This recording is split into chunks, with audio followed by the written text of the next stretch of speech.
Morning guys, wherever you are. There's something I thought about today and I felt I should share about washing machines.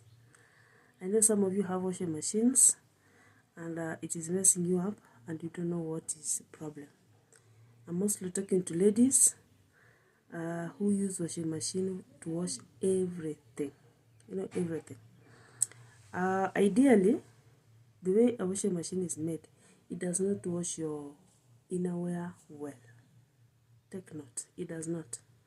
So ladies, even young girls, all female gender, learn to hand wash your innerwear. Even if you need the machine to do, the other part, wash, the basic, the grain part. Hand wash it with soap and then throw it in there and then the machine will finish up. Otherwise, guys, you're going to get UTI-like infections, you're going to get STI-like infections, and you do not want to learn the hard way. I'm sharing this because I didn't know, I learned the hard way. Be informed.